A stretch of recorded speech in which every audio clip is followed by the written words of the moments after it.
Morning students. आज हमारी next basic term है चैप्टर सेकंड की परचेजेस। ठीक है, परचेजेस जैसे कि नेम से ही क्लियर होता है कि हम कुछ परचेज कर रहे हैं, मतलब खरीद रहे हैं कुछ भी।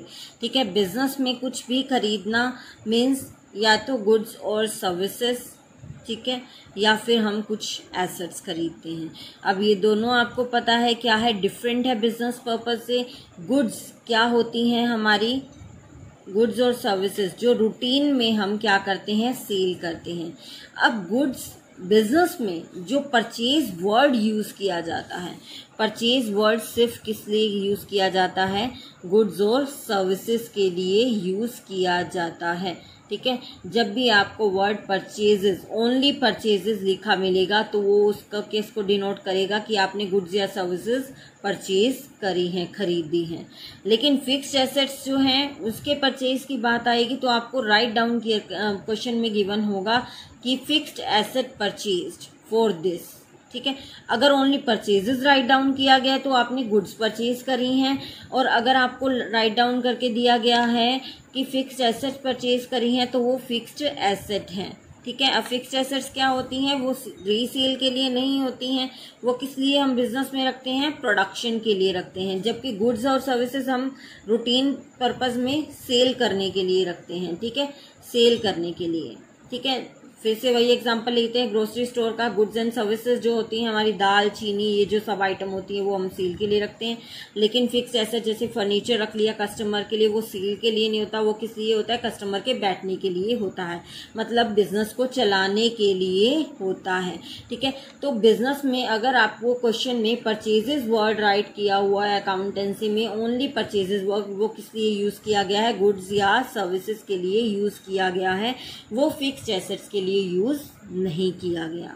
ठीक है, अब इसके लिए एक बात और भी सीखनी आपकी जरूरी है कि टाइप्स ऑफ कंसर्न्स क्या होती हैं। मतलब जो आपकी बिजनेसेस होती हैं वो थोड़े दो टाइप के, तो वैसे तो बहुत टाइप्स के होते हैं, लेकिन मेनली इसके अकॉर्डिंग, इस पॉइंट के अकॉर्डिंग हम लेते हैं कि 2 टाइप्स की होती हैं।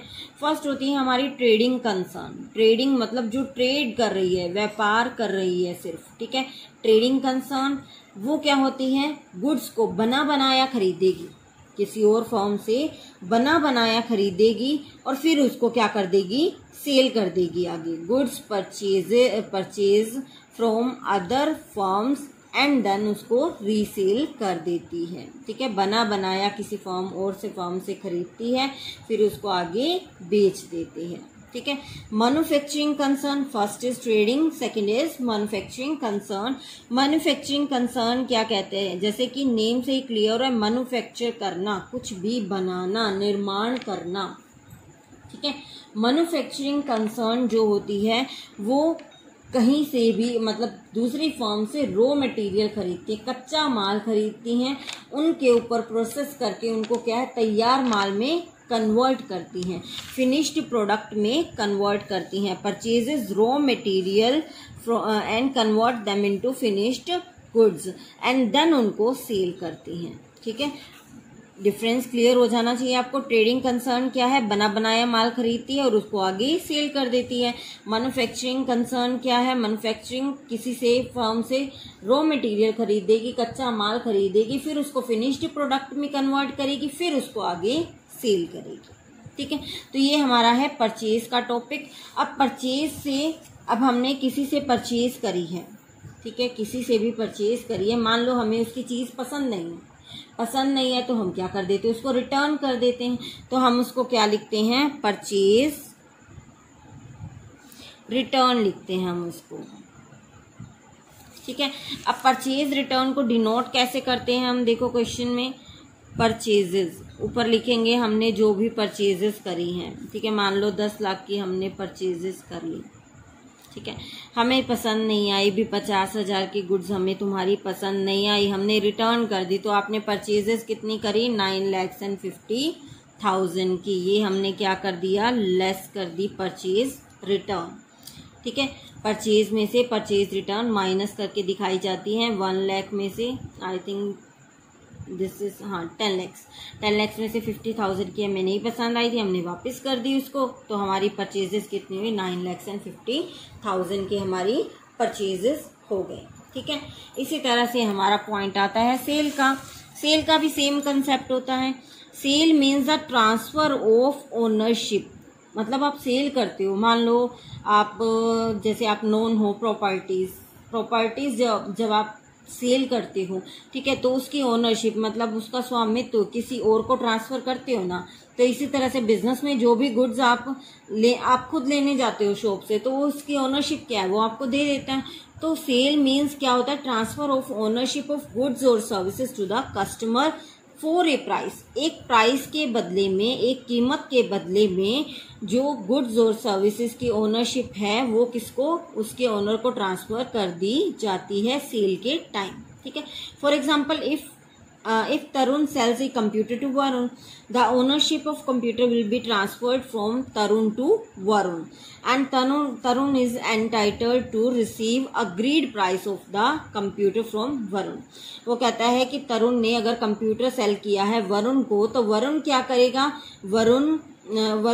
तरुण ने सेल किया है तो तरुण अपनी ओनरशिप जो है वरुण को दे देगा, और वरुण क्या है, उस ओनरशिप के बदले में जो भी उसका प्राइस बनेगा वो क्या तरुण को दे देगा, ठीक है। तो ओनरशिप क्या होती है, ट्रांसफर ऑफ टाइटल ऑफ या transfer of ownership of goods और services to the purchaser of a good for a specified price, ठीक है।